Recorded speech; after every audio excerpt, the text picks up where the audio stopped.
स्वयं की आराधना को निर्मित करने के लिए ज्ञान के बिना तो चलना ही नहीं। जिनने भी क्रिया पकड़ लिए ना, उनके जीवन में चंचलता, बहिर्भाव, सब कुछ प्लस माइनस दिखेगा। जिसे अनुभव हुआ है स्वाद का, मिठास का, वो कभी बोलेगा कि खट्टा है? जिसने शक्कर चखी है वो क्या बोलेगा ये खट्टा है, एक तूरा है, खारा है? क्यों? उसके हर वक्त क्या जवाब होगे? कोई भी पूछेगा तो ये मिठाई है। जिसने आराधना तय की है वो कहेगा ये बाह्य भाव अच्छे है, बहिर्भाव में जाना।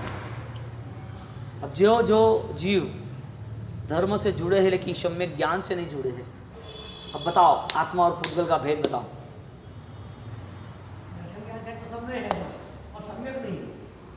वही बात चल रही है भगवान कि यदि सही बनाना हो तो क्या करना, ये जो भी व्यर्थ संसार कर्मों ने दिया हुआ है ना, उसमें मन को ज़्यादा से ज़्यादा शाश्वत की ओर ले जाना, ये सबसे बड़ा पुरुषार्थ है। देख शायद साथ नहीं दे तो अनुष्ठान नहीं हो सकते, क्या करना? आपको परिस्थिति ऐसी निर्मित हो गई कि आप बीमार हो गए, एक्सीडेंट हो गया, फ्रैक्चर हो गया, आप शायद कोई प्रतिक्रमण पूजा पाठ करने नहीं आ सकते, क्षमाशा नहीं दे सकते, शरीर की प्रतिकूलता है, तो क्या धर्म थोड़ी हम हार गए? हमारे पास शाश्वत की यात्रा का पूरा विचार भेद है, हम क्यों नहीं वो उपलब्ध नहीं कर पाएंगे? तो पूरी जिंदगी भर जिसने आराधना की वो खटिया में पड़े तो वो फेल नहीं, ऐसा नहीं है। आराधना स्वयं से निर्मित होती है, किसी और से नहीं निर्मित होती है। यानी कि हमारे यहाँ सामायिक स्वाध्याय का रूप, प्रतिक्रमण प्रायश्चित का रूप, हाँ, जाप, आंतरिक रूप, ये सब कुछ किसके लिए बताया? अंतर साधनाओं के लिए। जब भी आपको किसी की जरूरत पड़ी कि यार तुम सामयिक करो तो ही मैं करूँ, तुम्हारी तपस्या हो तो ही मैं करूँ, सामूहिक बल है लेकिन सामूहिक साधना वो नहीं है, साधना आंतरिक होती है। साधनिक सामूहिक करते हैं तो बाल जीवों के लिए सही है, क्या करना चाहिए, जरूरी है, उसके साथ जुड़ना चाहिए, तो उस जीवों को एक नया आधार मिलता है। लेकिन जब भी हमारी शुरुआत होती है सामूहिक में ही, सामूहिकगत, तब हमें हमारी खुद की आंतरिक जागृति जरूरी है, स्वयमेव। क्यों इतने प्राचीन काल में एक साथ 200, 300, 500 संत मुनि ऋषि मुनि सब अन्य संप्रदाय सब साथ में रहते हैं, लेकिन हमारे यहाँ प्राचीन इतिहास में जो प्रतों में संस्कृत की हम जो कड़ी पंक्तियाँ जो बात करते हैं, वो जो पढ़ते हैं स्टडी में, तो उसमें बात ऐसी आती है कि मुनिवर यहाँ पर एकांत साधना में, पहाड़ों पे, जंगलों में, किनारों पे, गुफाओं में एकांत साधना में मुनिवरों, मुनि नहीं मुनिवरों, एक साथ 200, 300, 400, 500 मुनिवर बैठे, तो 500 साधु भगवंत हो और एक आवाज़ भी ना हो, इतने साधना में एकांत में उनकी मस्ती में मस्त। वो चित्र देख के हमें पता चले कि मस्ती तो यहाँ ही है। हमारे जीवन में तो पूरा धमाल और तूफान के अलावा कुछ नहीं है। हम मंदिर में आते तो भी शांति नहीं मिलती। वो भगवान को पहचाना किसने? वो भगवान का रूप क्या, भगवान की खुद की केवल की अवस्था क्या? अब बताओ पुद्गल की क्या परिभाषा बताई आगे। 1269 1269 बंधन विमोयन गई, बंधन विमोयन गई, बंधन विमोचन गति। तो बंधन और मुक्ति, विमुक्ति, बंधन से छूटना, इसकी यहाँ व्याख्या लिखी है कि बंधन विच्युता नाम विस्तरतया निर्व्याघातेन। बंधन की क्या बात बताई? विस्तरतया निर्व्याघातानि गमने, मिलना और बिछड़ना वो कर्मों का स्वभाव है। बंधना विमोचन, विमोचन, मोच એટલે छोड़ देना, रख देना, मोचन। हाँ, आदमी को ज्ञान स्पष्ट नहीं होता है ना, तो उसके जीवन में उसकी फलश्रुति, उसका नतीजा भी स्पष्ट नहीं मिलता है। सबसे बड़ा आधार सम्यक ज्ञान है, और जो भी ज्ञान से अपरिचित रहा ना, वो अपने जीवन को पूरा जला डाला, खत्म कर दिया। सर्प के लिए मदारी मिल गया, सर्प के लिए मदारी ने भोजन दे दिया, सर्प को मदारी ने अच्छी तरह ढंग से पोटली में टोकरी में रख दिया। उस टोकरी में रखा हुआ सर्प, उनको मिली हुई अनुकूलता, उनको मिली हुई सुरक्षा जंगलों के प्राणियों से, अन्य कोई दूसरे मदारियों से, अन्य कोई भोजन न मिलने के कारण जो भोजन मिला, ऐसी सुविधा, अनुकूलता और ऐसी सुरक्षा यदि एक मदारी दे रहा है तो उसके लिए उचित है या नहीं है? सर्प के लिए बंधन है या भगवान? उसको मुक्ति चाहिए, तो मुक्ति के नाम पर कोई भी संघर्ष हो तो वो चला लेगा, वो डर में रहेगा, दूसरा कोई सपेरा आएगा, कोई मार डालेगा, कोई उसकी हत्या कर देगा, भोजन भी शायद नहीं मिलेगा, अंदर अंदर लड़ाई झगड़े करके वो खत्म हो जाएगा। स्वतंत्रता का छोटा जीवन सही या बंधन का बड़ा जीवन सही? 6 घंटे में बिखर जाने वाला नेचुरल फूल बनना है कि हजारों दिनों तक प्लास्टिक के फूल ही रहना है? डुप्लीकेट जीवन जीना है कि ओरिजिनल जीवन जीना है? बंधन में ही रहना है कि मुक्ति तरफ आगे बढ़ना है? तो जो ज्ञान है उस ज्ञान से पता चलता है कि बंधन या मुक्ति है। ज्ञान नहीं होगा तब तक वो क्रिया भी बंधन बन जाएगी, धर्म के नाम की क्रिया वो भी बंधन बन जाएगी, क्योंकि धर्म के नाम की क्रिया ने वो विचार नहीं किया, वो ज्ञान उपार्जित नहीं किया जिसकी वजह से उसे आत्मा की मुक्ति का शाश्वत स्वरूप यानी जिन शासन की मूलभूत जो भी सोच, मूलभूत जो भी विचारधारा, मूलभूत जो भी धर्म व्यवस्था सिद्धांत है उससे वो अपरिचित रहा। अब आपके पास धर्म है, धर्म के नाम के तीर्थ और स्थान भी है, क्रिया भी है, लेकिन जब स्व निरीक्षण किया जाए, आंतरिक निरीक्षण किया जाए तो देखने जाए तो हमें निष्फलता की ओर ही आगे कदम होते। एक खाली एक बहुत गहराई तक सोचे कि मृत्यु होती है तो मृत्यु के बाद क्या होगा, गहराई तक सोचे। हम जैन शासन के किन से कौन से बोध को लेके हम आगे निकल रहे हैं? बोध क्या हमारे पास? तो जैसे सर्प को बंधन है ऐसे आत्मा को कर्म का बंधन है।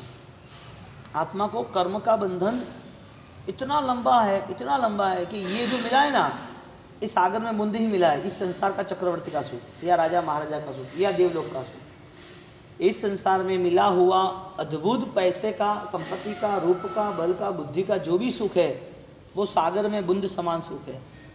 विराट जो सुख है मोक्ष का, उसे तो हम देख भी नहीं पाए, उसे पाने की हमारी आकांक्षा नहीं है, हम बूंद में ही पड़े रहे, हम वही बूंद के बंधन में ही पड़े रहे, हमको बूंद ही रहना है बस। कितने क्षण के लिए बूंद रहती है? पल भर के लिए, क्षणिक है ना। मिला हुआ ये सुख से भी विराट सुख मोक्ष का है।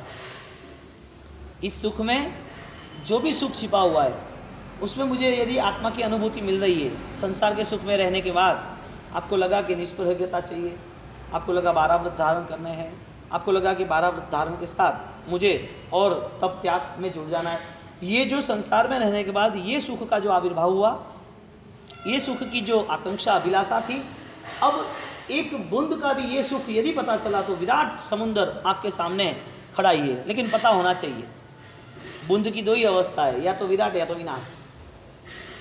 आत्मा की 2 ही अवस्था है। यदि ये जिन शासन पाया और बोधपूर्ण जीवन बना तो शाश्वत यात्रा निश्चित। बोध नहीं पाया, ज्ञान नहीं पाया तो सब लोग यूं ही सड़ते हैं, मरते हैं। बंधन विमोचन गई, बंधन विमोचन गति। तो भव का बंधन यानी कर्म का बंधन, कर्म का बंधन यानी कि यहाँ मिला दुख या सुख, ये बूंद जैसा है, बस उसे अब थोड़ा सा चेंज करना है कि मेरा विराट आत्मा का शाश्वत सुख है, उसकी यात्रा कब शुरू होती है। यानी इधर रुकना नहीं है, ये जो मिला है उसमें फंसना नहीं है, ये जो भी है उसमें अपन बार बार इसकी ही चिंता करते। भगवान ने ना बोला चिंता नहीं, चिंतन, पीसफुल लाइफ, आत्म शांति के परम उपाय। जो चीज़ से आपको लेना देना ही नहीं है उसके पीछे दिमाग क्यों खराब करना है? मुझे वो बताओ, पहाड़ ऊंचा क्यों? अब उसके लिए दिमाग खराब करना? ऊंचा क्यों? बस सोचो। हाँ, समुद्र खारा क्यों? सोचो ना। ये सरकार ऐसी क्यों? ये रास्ते ऐसे क्यों? ये व्यक्ति ऐसा क्यों? अरे ये सब सोचने के लिए जीवन मिला है। अच्छा, विचार इसके लिए मिला है, अच्छा मन इसके लिए मिला है, अच्छा पुण्य इसके लिए मिला है। व्यर्थ बातें जो मन को अशांत कर देती है, चिंता युक्त कर देती है। ऐसी चिंता क्यों जिसका कोई लेना देना ही नहीं? अब पहाड़ तो ऊंचा ही रहने वाला, ऊंचा क्यों? इसके पीछे क्यों पड़ा है? तेरे शरीर में रोग आए क्यों, इसके पीछे क्यों पड़ा है? रोग आया है, उसका चिंतन कर, चिंता से अच्छा चिंतन कर। तुझे किसी के प्रति दुर्भाव हो रहा है, वो आदमी ऐसा क्यों, उससे अच्छा ऐसा है, इस आदमी में यदि मेरे जीवन मेरे हिसाब से यदि परिवर्तन होता है तो छोड़ दो, चिंता या चिंतन। अब शरीर में रोग क्यों, मुझे नुकसान क्यों, मेरे ये शरीर में ये परेशानियां क्यों, ये सब मर के यूं भी दुबले हो और ज़्यादा मर जाओगे, और इसमें भी तुम्हारी चिंता के साथ दुनिया की चिंता जुड़ गई। तो ये सब अभिधान राजेंद्र पंचम भाग में 1067 हमने 9 शब्द कर दिए इस 3 दिनों में। अब आगे पुग्गल शब्द है, पुग्गल 1067, पुग्गल यानी पुद्गल, पुद्गल संस्कृत में गल शब्द से क्षीर यानी क्षरति, गलती, नाश होना, बार बार गल जाना। हाँ, तो यहाँ पर इस बात को लेके पूर्ण गलन धर्माः ऐसा शब्द लिखा है, पूर्ण गलन धर्माः इति पुद्गलाः। तो जो विनाशी है और अविनाशी है उसका स्पष्ट दर्शन, उसका नतीजा क्या होता है वो पता हो, वो जानकारी, यानी कि पुद्गल का मूलभूत स्वभाव।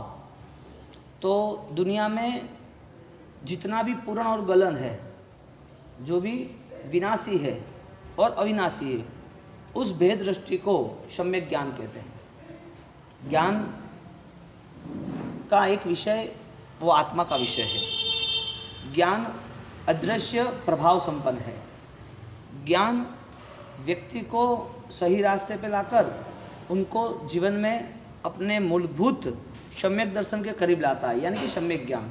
तो ज्ञान की मात्रा जो है वो विचार नहीं है, वो ज्ञान से ज्ञान की शुरुआत है। लेकिन आत्मा का जो गुण है, जो ज्ञान किसे कहते हैं, वो आत्मा का स्वभाव, आत्मा की जिंदगी, आत्मा में जो भी छिपी हुई सामर्थ्यता है उसे प्रकट करने के लिए ये जो दुनियादारी है उसके विचार में, उसके मीडिएटर में विचार सेतु बना, यानी कि ज्ञान आत्मा का गुण। संसार वो पूरे पुद्गल यानी कि पूरे विनाशी तत्व का स्वभाव, इस तरफ ज्ञान रखो, आत्मा रखो, इस तरफ स्वभाव यानी कि पुद्गल रखो, दोनों के बीच में मन है, विचार है। अब विचार इधर आत्मा है, इधर संसार है, बीच में जो विचार है वो विचार आत्मा तक नहीं ले जाते। आत्मा तक जो पहुंचता है वो ज्ञान अज्ञान दो पहुंचते हैं। हकीकत में आत्मा अज्ञानी है ही नहीं। आत्मा का स्वभाव कैसा, तो कि दर्शन दान चारित्र जैसा। आत्मा कैसी, तो कि शाश्वत। आत्मा कैसी, तो कि अविनाशी। यानी कि आत्मा के बिना जो भी है वो सब विनाशी। तो आत्मा का स्वभाव अविनाशी के विनाशी, ज्ञान का स्वभाव विनाशी के अविनाशी। ज्ञान अविनाशी, अनंत ज्ञान, अनंत दर्शन। हाँ, तो ज्ञान का स्वभाव, ज्ञान कैसा है, जो कभी नाश नहीं होने वाला है। तो हमारी यहाँ से जो मेमोरी खत्म होगी, हम किसी का भी कोई भी जन्म होता है तो उसे पास्ट टेंस याद नहीं रहता है। हाँ, वो विचारों पे दबाव जोर डालता है, या तो फिर योग में चले जाके ध्यानस्थ मुद्रा में तीव्र भावों में वो यदि परिश्रम करता है तो उसे पास्ट टेंस, अपना भूतकाल, अपना पूर्व जन्म वो याद आता है। उसे याददाश्त को क्या कहेंगे, मेमोरी कहेंगे ना, विचार कहेंगे ना, ज्ञान कहेंगे ना। वास्तविक वो जो ज्ञान है ना, वो ज्ञान यदि आत्मा के गुणों से युक्त, उससे कंसल्टिंग, उससे जॉइंट होता तो पूर्ण ज्ञान बन जाता। यानी कि वो सम्यक ज्ञान, वो सम्यक दर्शन, वो सम्यक चारित्र, वो सीधा केवल ज्ञान तक ले जाता। तो वो जो मीडिया बना, विचार, मेमोरी, पास्ट टेंस, पूर्व जन्म, वो जो विचार बना, वो विचार मन ने किया। क्यों किया, क्योंकि उसके पास वो अच्छा कर्म था। यानी विचार नाम का भी कर्म है, मन नाम का भी कर्म है, और आपकी जो भी सामने परिस्थिति निर्मित हुई, सब कर्म है। कर्म से मुक्त होना वो आत्मा का स्वभाव है। कर्म से बंधे रहना वो आत्मा का स्वभाव नहीं था। तो जो ज्ञान था वो कहाँ था, आत्मा में था। आत्मा कैसी थी, ज्ञानमय थी, शाश्वत थी। यानी कि आत्मा में जो भी है वो सब शाश्वत है। तो आत्मा का जो गुण था, अनंत ज्ञान, अनंत दर्शन, અને ચારિત્ર 8 गुण, हाँ वो सब क्या बना, पूरा शाश्वत बन गया। तो ज्ञान कभी नष्ट होता है क्या? पुद्गल के स्वभाव से यहाँ बात की है कि विनाश अविनाशी विनाशी का स्पष्ट भेद, गरण पलम धर्म, यानी कि ये चीज़ जो है हमारे सामने ये नष्ट होने वाली है। तो हम थोड़े गहराई तक जाए तो ज्ञान क्या नष्ट हो सकता है? ज्ञान का पुद्गल है? ज्ञान पुद्गल नहीं है तो भूतकाल में आपके पास जो मेमोरी थी वो क्या हुआ, वो नाश क्यों हुआ?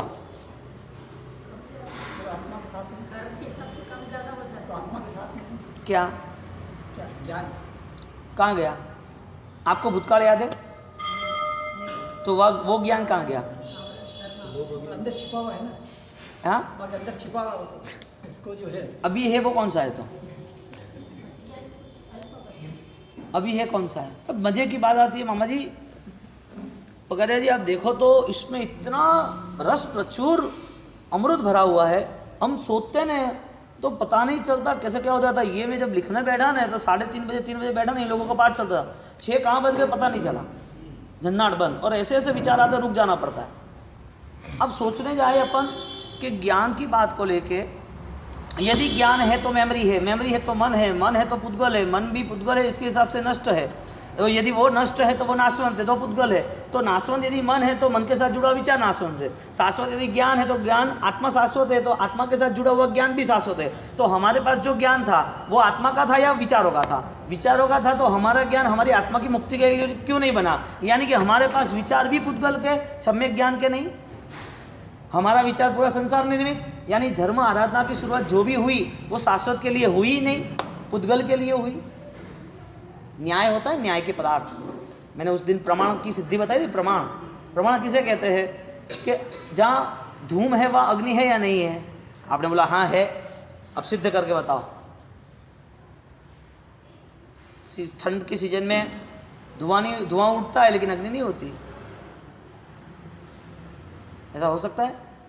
हो सकता है, अग्नि नहीं है, धुआं है। ऐसा भी कभी होता है कि अग्नि होती है और धुआं नहीं होता है? अग्नि है लेकिन धुआं नहीं, ऐसा होता है?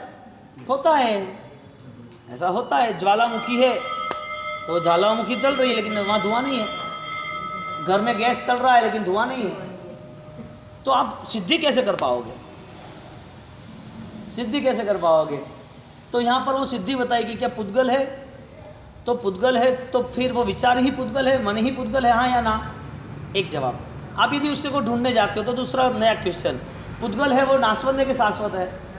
आपने बोला नाशवंत है। मन है वो पुद्गल है, यानी मन है वो शाश्वत है या नाशवत है? यानी उससे जुड़ा विचार शाश्वत या नाशवत है? तो फिर जो विचार है वो आत्मा के बने या नहीं बने? यानी कि आत्मा के जो विचार बने वो शाश्वत है, तो यानी इसका मतलब वापिस वो जो विचार है वो नाशवंत नहीं है। आपने तो अभी नाशवंत बोला। ये न्याय की परिभाषा में अपने को स्पष्ट दर्शन कराते कि हाँ हमारे विचार भ्रमणा वाले थे, हमें स्पष्ट को हमें कलेक्ट करना चाहिए।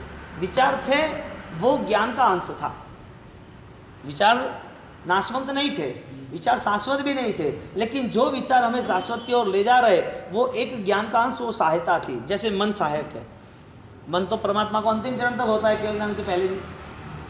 मन का जो भी विषय होता है, मनोपयोग ज्ञान कहते हैं हम इसे। तो मन के संबंधी, मन से जो भी लेन देन, मन से जो भी व्यवहार होता है, तो वो सेंस और मन दोनों अलग। एक आदमी बैठा है, उसे मन किसे कहेंगे? इस भेजे को मन कहेंगे क्या? इस खोपड़ी को, दिमाग को मन कहेंगे क्या? तो वो कितने भी मुर्दे बैठे हैं, उनके पास खोपड़ी है लेकिन मन कहाँ है? कितने जिंदा और पागल भी है, जिंदा है लेकिन पागल है। कितने लोग आदमी है, इंसान है लेकिन डिस्टर्ब है माइंड से। तो मन तो है तो फिर एक्टिवेट क्यों नहीं है? ऐसे आत्मा का यदि बल निर्मित हो गया, वही मन उसको पूरे संसार में साधना के लिए और साहस जुटा पाएगा। मन है, आत्मा की शाश्वत यात्रा के लिए मन मिला, तो उस मन से अब हमने तैयारी शुरू कर दी कि मुझे अब सब आराधना करनी है। वो भी आराधना मेरे आत्मा के लिए। बहिर्भाव तो लाना ही नहीं, बहिर्भाव आया नहीं कि आग में जले नहीं। वो छोटा तितली पतंगिया होता है ना, वो खत्म हो जाता है आकर्षण के कारण। किसके आकर्षण? आप देखना, पुराने ज़माने में दीपक के पास वो छोटे छोटे तितली, छोटे मच्छर आ जाते हैं, उसको अग्नि से प्यार हो गया, जल के खत्म हो गया। जिसको पुद्गल से प्यार हुआ वो भी मरेगा, पुद्गल को प्यार करने वाला भी मरेगा। क्या लिखा? पुरण गलन धर्म पुद्गला, जो नाशवंत है वो पुद्गल है। अब बताओ, आग का लगाव उसको मार डालता है, पुद्गल का जितना लगाव, जितनी संसार की आसक्ति उसको खत्म कर देगी। अब संसार की वो आसक्ति, और उसे यदि वहाँ खत्म होना ही था तो फिर उसके विचारों ने उसको शाश्वत रूप कहाँ दिया? तो तर्क क्या कहता है? लॉजिक, पास्ट मेमोरी है, लेकिन शुरुआत नहीं की। हम खुद समझ में बैठ के आए भगवान के सामने, हम महाविद्य क्षेत्र में मिल के आए भगवान को खुद को। हमारी आत्मा ने इस 14 राजलोक में अनंत अनंत जगह पर अनंत बार जन्म मरण हुए, यानी कि अनंत बार दुख ही सहन किया, जन्म सुख तो था ही नहीं। और जब भी सुख का चांस मिला तो मन ने वो अच्छे सही विचार किए। अब जिसके पास ये चेकिंग है ना, वही धर्म को सही ढंग से पा सकता है। बाकी तो जिंदगी यूं ही पुरानी कितनी खत्म हो गई उसकी कोई हमने नोंद ली ही नहीं। क्या समझना है देह को, इस संसार को, इस आराधना को क्या समझना है? क्या शाश्वत की ओर तो हमारी यात्रा ही नहीं। हमें जो मिला है उसमें हमने संतोष मान लिया, 2-4 क्रिया कर ली, इसमें तो हमारा 24 हो गया, हमारा प्रतिकोण हो गया। ज्ञान की अवस्थाओं में हमें कितना अभ्यंतर जाना है, यानी कि प्रचुर गुणे। शब्द क्या लिखा है गुरु महाराज ने? प्रचुर गुणे शब्द बहुत बढ़िया लिखा है। उसके साथ साथ तो आगे कुसुमानी ते ही समृद्धो, कुसुमानी यानी कि एक पुष्प होता है, इस पुष्प की एक छोटी सी पनड़ी होती है, तो उस पनड़ी का छोटा भी भाग होता है, तो क्या उसमें से सुगंध आ सकती है? एक पूरा पुष्प, उसमें भी 50-100 पनड़ी, उस पनड़ी में भी एक छोटा सा पनड़ी का भी इतना छोटा अंश, उसमें सुगंध आ सकती है? पनड़ी, पूरी पनड़ी में सुगंध आ सकती है? पूरी पनड़ी में, पूरे फूल में सुगंध आ सकती है? पूरे फूल में यदि सुगंध आती है तो पूरे फूल में वो कोमलता है, मनोहरता है, वो सौंदर्य है। तो पूरे फूल में यदि सुगंध आती है, कुसुमानिते ही, पूरे पुष्प का भंडार लगा हो, पुष्प का पूरा अंबार लगा हो, तो क्या सुगंध नहीं आ सकती? तो कितनी सुगंध आ सकती है? हर जगह पर, हर पॉइंट्स पर, हर डॉट पर सुगंध है कि कहीं एक जगह ऐसी है जहाँ सुगंध ना हो? ऐसा है? ऐसा कहीं पर नहीं है, हर जगह पर सुगंध है, हर जगह पर। यदि हर जगह पर सुगंध होती है तो सुगंध वो उनका स्वभाव है। किसका? कांटे में ढूंढो, कांटे में आती है क्यों? फूल के साथ रहा है फिर भी इतने सालों से। हाँ, कांटे कहाँ मिलते हैं? फूल के साथ मिलते हैं कि अलग मिलते हैं? फूल के साथ आ जाते हैं ना, वो खड़े हो जाते हैं ना। हाँ, उसको कोई अलग करता है तो हो जाता है अलग, लेकिन सुवास मिलती है। कई लोग पुष्प जैसे होते हैं, जीवन सुवासित होता है, गुणवान होता है, जीवन उसका पद्धति अनुसार मानव के जीवन से योग्य होता है, पात्र होता है वो व्यक्ति। और वो इंसान होने के बाद किसी का जीवन सूखे कांटे की तरह होता है, चुभता ही रहता है हर वक्त किसी को। दोनों चीजें संसार में, पुष्प और कांटे दोनों साथ में है। संसार में जो भी जीवन मिला है इसमें दोनों तरह के लोग हैं, एक अच्छे विचार वाले, एक सही विचार वाले नहीं है, बुरे विचार वाले। तो एक का जीवन कैसा है? गुणयुक्त है, बहुगुण। एक का जीवन निर्गुण, गुण है ही नहीं। कुसुमानिते ही समृद्धौ, ऐसा जीवन, ऐसा शब्द बताया है। ऐसी एक जगह पर सुगंध है और संपूर्ण पुष्प में सुगंध है।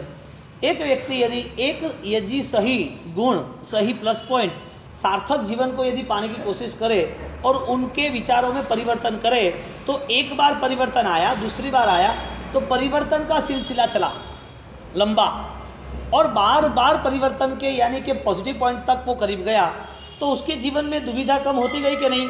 कांटा खत्म हुआ कि नहीं हुआ? कांटा जब भी चुभता है ना तब टूट ही जाता है। कोई किसी को परेशान करता है ना तो खुद ही परेशान होता है। किसी के जीवन में माइनस पॉइंट होते हैं और किसी के प्रति उसकी दुर्भावना होती है तो वो खुद भी दुर्भाव से भर जाता है।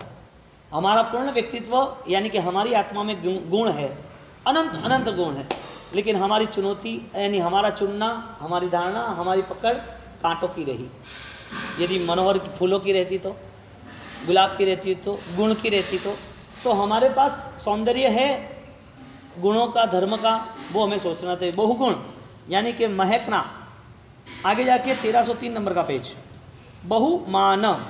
बहुमान शब्द में गुरु महाराज ने, आपको पता चलता है बहुमान तो क्या होता है? हाँ, साफा, तिलक, साल, माला, बहुमान करते हो ना? क्यों करते हो? बहुमान करने की वजह क्या है? एक संस्कृति है, परंपरा है कि सम्मान है। लेकिन बाहरी जो सम्मान है उसे गुरु महाराज ने यहाँ बताया, 3 व्याख्या बताई। आंतरे प्रीति विशेष है, अंतर में उसके प्रति प्रीति होनी चाहिए। बाह्य बहुमान एक संस्कृति है, अभ्यंतर बहुमान एक धार्मिकता है। आप किसी के लिए कुछ काम करोगे लेकिन मन बिना करोगे तो अच्छा नहीं रहेगा। करना ये तो मन से ही करो। तो व्यक्ति के प्रति धारणा बदल दो। व्यक्ति के प्रति कोई दुर्भाव, कोई दूसरे विचार नहीं आना चाहिए, क्योंकि आपके विचार जैसे होंगे ऐसे आपके पूरे जीवन में उसके साथ लेन देन रहेगी। आपको कोई व्यक्ति पसंद नहीं आया तो आपने उसके लिए कुछ ना कुछ बोल दिया, फिर आपके सामने आया तो आपने बोला नहीं यार ये तो अच्छा आदमी। किसी को पसंद था तो किसी के लिए वो, हाँ वो तो अच्छा आदमी है यार, उसको पसंद था इसके लिए आपने बोला, आपके मन में वो भाव नहीं थे। यानी कि चेहरा जो है वही दिखाना और चेहरा सही रखना। छोटा भी दर्द होता है तो निकाल देते हैं, तो फिर छोटे भी दुर्भाव होते हैं तो क्यों रखने? और किसी के प्रति तो रखने से मिलता क्या? यहाँ पर गुरु महाराज ने व्याख्या बताई, आंतरे प्रीति विशेष है, अंतर मन में प्रीति होनी चाहिए। चित्त प्रमोद लक्षण है ना, आपको जिसके प्रति बहुमान है ना उसके प्रति आप कुछ भी गलत नहीं सोचोगे, कुछ भी। बहुमान एक शास्त्रीय परिभाषा है और व्यवहारिक परिभाषा प्यार, प्रेम। और प्यार में सर्वोत्कृष्ट प्यार 2 ही होते हैं। यदि माँ ने धार्मिक स्तर पर प्यार किया तो माँ गुरु बन गई, माँ परमात्मा बन गई बच्चों के लिए। और दूसरा सर्वोत्कृष्ट यदि कोई प्यार है तो वो है गुरु शिष्य का, जो बार बार आत्मा को ही परखते हैं। इससे बढ़िया कोई दुनिया में प्यार ही नहीं है, बाकी सब व्यर्थ है। और व्यर्थ है इसके नाम, इसके लिए ही दुनिया भर में इतनी वकीलात चलती है भाइयों की, अपने कपल यानी कि मदर फादर समझ लो, पेरेंट्स की, दोनों पति पत्नियों की, बाप बेटों की, पैसे के लेके दुनिया भर में। कहाँ गया प्यार? दिखावा, अंतर प्रीति नहीं थी। यहाँ का क्या? चित्त प्रमोदेन लक्षण ना। यदि पॉजिटिव देखने जाए तो यदि माँ को प्यार जितना बच्चे के लिए है इतना दुनिया में कोई किसी के लिए प्यार नहीं जता सकता। एक बात, यही बच्चे का प्यार यदि धार्मिक बन जाता तो वो लड़का इस पृथ्वी पर सुरवीर, इस पृथ्वी पर कर्मवीर और उस पृथ्वी पर विजेता बनता। यानी कि वो राष्ट्रभक्त बनता, राष्ट्र की सुरक्षा, धर्म की सुरक्षा, संस्कृति की सुरक्षा, कुछ ना कुछ तो उसके पास लीडरशिप होती, क्योंकि माँ ने उसकी आत्मा का ही जतन किया है। देह का जतन तो हर वक्त होता है। अनजान के लिए भी आप तो कुछ देह की पुष्टि के लिए आप भोजन दे देते, पैसा दे देते, कपड़े दे देते, अनजान है। फिर भी जो स्वजन है, परिचित है, उसके लिए अंतर प्रीति प्रमोदेन लक्षण है ना, चित्त प्रमोदेन लक्षण है ना। और आगे रहा कि वो प्रमोद यानी कि उसके लिए सही सोच तभी कर सकता है जब उसके लिए वो व्यक्ति हर वक्त कहीं ना कहीं आनंद का कारण होता है। आनंद का कारण, आपको आनंद आता है तो उसकी आप प्रशंसा ही करोगे। क्यों? तो सर्व जीवों के प्रति ये करना है। यहाँ पर 5वां शब्द 1317 पर बाल पंडीय मरण, यानी कि बाल पंडित मरण, मरणम पुनः देश विरयम, देश विरति। यहाँ व्याख्या रखी आशा रहित मरण। मृत्यु आने के नाते एक मृत्यु होता है बाल मरण, यानी कि जो बालक की तरह जीता है, यानी कि बालक जैसी सोच है इसी सोच के नाते वो मर जाता है। बालक को आप बोलो ये नहीं करना, वो नहीं करना, क्यों नहीं ऐसे बोलते हो आप बार बार? उसको कंट्रोल क्यों करते हो? इसकी सोच इतनी सक्षम नहीं है इसके लिए, वो खुद मैनेज करता तो उनको इतना आप गाइडलाइंस नहीं करते। गाइडलाइंस क्यों करना पड़ता है? तो एक मृत्यु ऐसी है कि उसकी बुद्धि प्रज्ञा वो बालक की तरह छोटी रहती है। उसको किसी ने मारा तो रोने लगा, किसी ने किसी छीन लिया तो रोने लगा, उसको भोजन नहीं मिला तो रोने लगा। ऐसे मृत्यु के वक्त कुछ चला जा रहा है तो दुखी हो रहा है, शरीर में दुख आ रहा है तो भी दुख रोता रहता है, वो बाल मरण है। यानी पूरी जिंदगी चली गई लेकिन बुद्धि का विकास नहीं हुआ, अध्यात्म का विकास नहीं हुआ। एक पंडित मरण है। पंडित यानी एक विद्वान, एक समझदार, एक सम्यक आत्मा। उनको पता चल गया कि देह का वियोग आज भी तो कल होने वाला था, 50 साल 100 साल के बाद भी ये देह जर्जरित होने वाला था, मृत्यु आने वाली है। तो मृत्यु के पहले भी यदि कोई दर्द आ जाए छोटी उम्र में तो भी वो परेशान नहीं होगा, उसकी बुद्धि ने पूरा मैनेज कर दिया है। तो पंडित मरण, बाल मरण यानी से आशंसा रहित, हमें आशंसा, कोई चीज़ की डिमांड्स नहीं चाहिए, इकट्ठा कुछ नहीं करना। वर्तमान में आसक्ति खत्म होगी तो भविष्य में आसक्ति निर्मोह यानी खत्म हो जाएगी। उसके बाद 32 शब्द 1365 नंबर में भक्ति, प्राकृत में भक्ति कहा है, उचित प्रतिप्रत्याह विनय करणे, यानी कि विनय व्यावृत्यादि रूपाहा प्रतिपत्ते। आपको भक्ति करनी है तो जो सामने जैसा है ऐसी उसकी प्रतिभा देख के उसकी भक्ति करनी चाहिए। तो भक्ति के लिए हमारे यहाँ सुपात्र दान, अनुकंपा दान, ऐसे विविध साधर्मिक दान सब अलग अलग बताए हैं।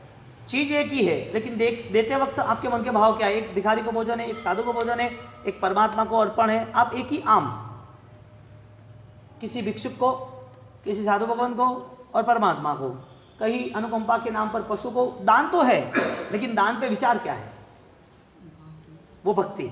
उचित कहा है, उचित प्रतिपत्तिया विनय करने कि उचित द्रव्य से आप दान देने के लिए उचित द्रव्य, उचित व्यक्ति, उचित समय, उचित भाव, वो सब श्रेष्ठ होते हैं। तो वो अव्वल कक्षा के आदिनाथ भगवान का जीव पूर्व के काल में धनासारसवा, पात्र कौन, धनासारसवा के साथ जुड़े हुए धर्मघोष सूरी महाराज, यानी कि साधु भगवान, श्रमण भगवान, यानी इससे उत्कृष्ट तो इस दुनिया में कोई नहीं है त्यागी महात्मा के अलावा। तो वो त्यागी महात्मा उत्कृष्ट पात्र बने, देने वाले राजा महाराजा उत्कृष्ट व्यक्ति, देने की चीज घी दिया, तो घी जो दिया तो वो घी का दान, वो उत्तम द्रव्य।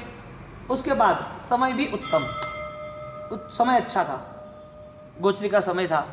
अब देखो ये सब चारों साथ होते हैं तो ही श्रेष्ठ को हो आप पा सकते हो। अब आपको किसको कैसे क्या दान दे रहे हो, किस तरह दे रहे हो। भिखारी को भी दान देना है लेकिन आपके पुराने कपड़े दे रहे हो, चलो मान लिया ठीक है। साधर्मी को दान देने तो भी पुराने कपड़े दे दिए। आपको पशु पक्षी को, गाय को या कुत्ते को खिलाना भी है तो आपको पता चला कि बच्चे ने सब झूठा छोड़ दिया था, अने रह गया था, पड़ा है, बासी है, 2 दिन का है, जला हुआ है, बिगड़ गया है, खिला दो। ये भक्ति थोड़ी हुई, थोड़ा कठिन शब्द है। आप सोचोगे कि आप वेस्टेज जाने देना, वेस्टेज भी नहीं जाने देना, ऐसा सेटअप करो, आप ट्राई ऐसा करो, झूठा भी ना छूटे, बिगड़े भी नहीं और उसके लिए रहे भी सही। प्रीति बहुमान से होती है। आपके बच्चे के लिए कोई झूठा खिलाया जाता तो आप नहीं मान, नहीं ऐसा नहीं। कोई गंदा सड़ा हुआ खिलाएगा नहीं, ऐसा नहीं। क्यों? बस सभी जीव के प्रति उपकार की भावना रखो, वो भक्ति हुई। और 1300